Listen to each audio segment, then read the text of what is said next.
Pronunciation help from academic skills. Consonants, saying them right in words and syllable endings. Practice activities. Here are some strategies for producing word endings clearly. The first one is to link the words together. Transitions, or when we move from one word to the next, create difficult combinations. If you can't join consonants smoothly, you could create an extra syllable. For example, you want to say big day, you say bigger day, bigger day. You want to say one night, and you say one a night, one a night. If you link words together, you can make it easier to say final consonants, which learners often find difficult. Here is an example. When a consonant is followed by a vowel, you can move the consonant onto the next word when you speak.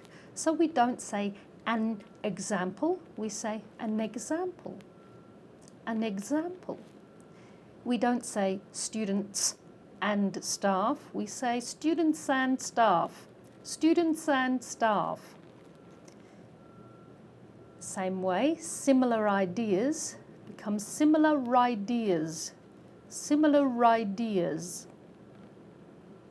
Percent of change, percent of change, percent of change. Assess each case becomes assess each case, assess each case. How can you practice this? You can't do it when you're talking to other students, friends or staff.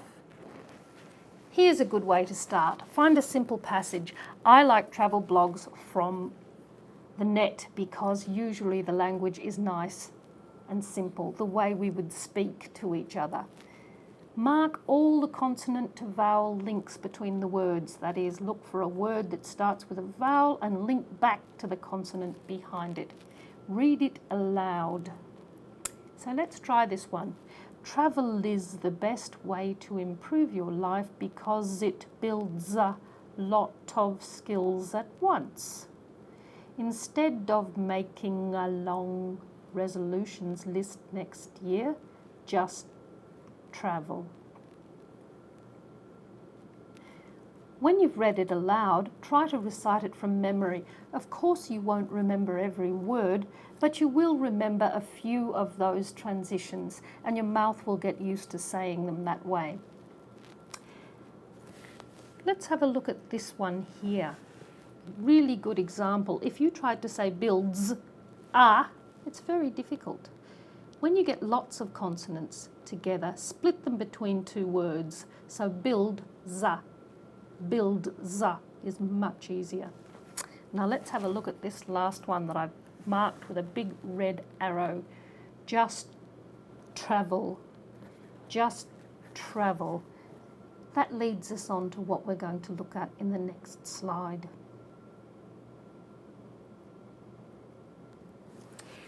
When one word ends with a consonant and the next word starts with the same consonant, native speakers join the two together and make them long. So I say just travel. My tongue goes up for a T and it stays there.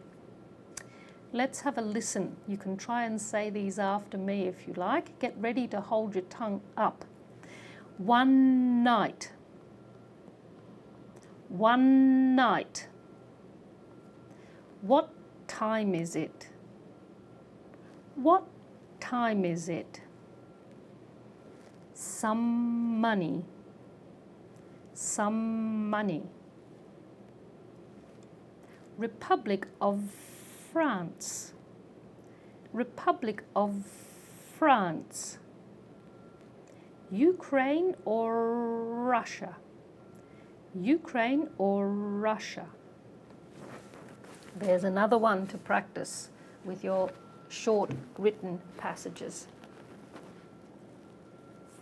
Here's the tough one. When we get two different consonants together, where one word ends with a consonant and the next one starts with a different consonant, Pull them out and repeat them rapidly. It's a bit like doing piano scales with your tongue. You need to teach your tongue and lips to move quickly between those sounds. So I don't want to say bigger day, so I'm going to pull out g, big day, big day, big day. Okay, this place, I don't want to say this a place, so I will go sp, sp, sp, sp, sp, sp. This place, this place. Again with good point, I don't want good a point. Good point, good point.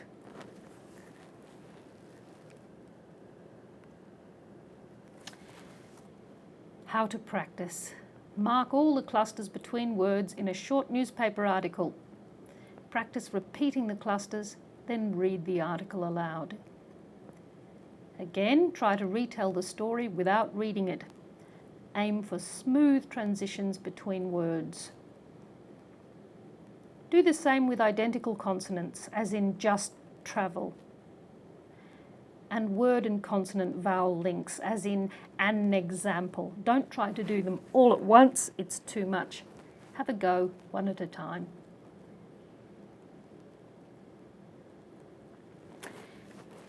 Okay, here's a place where we often lose lots of final consonants, and it sounds like your grammar needs work, although it's not the case.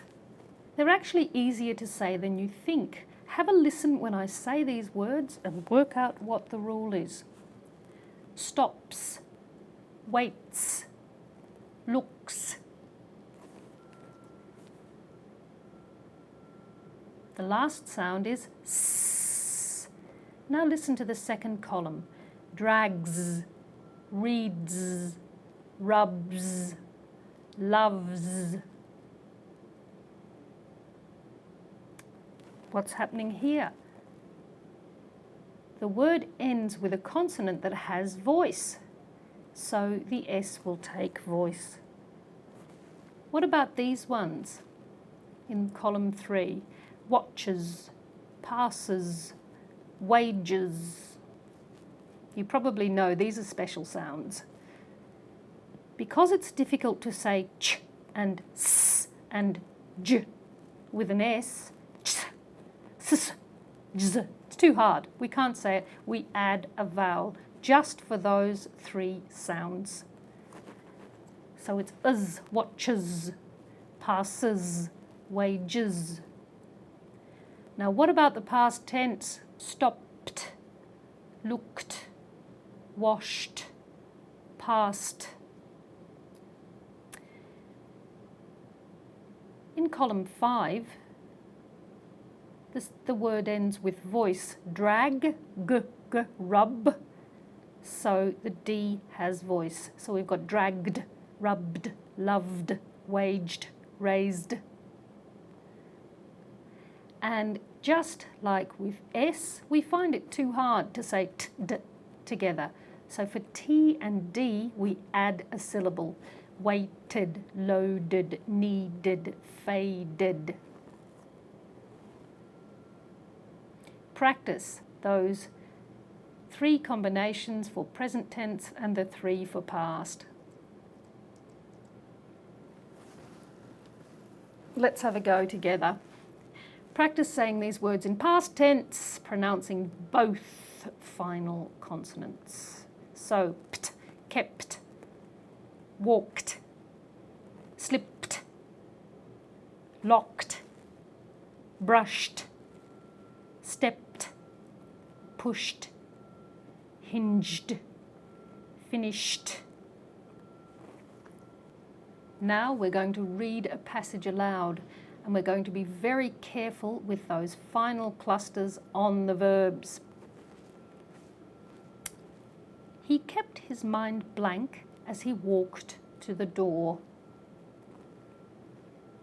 One thought slipped through his head as he pressed the red elevator button. Would the room be locked? He brushed the thought from his mind as he stepped into the lobby. He pushed the hinged glass door of the building and looked around for his colleagues who had already finished working for the day.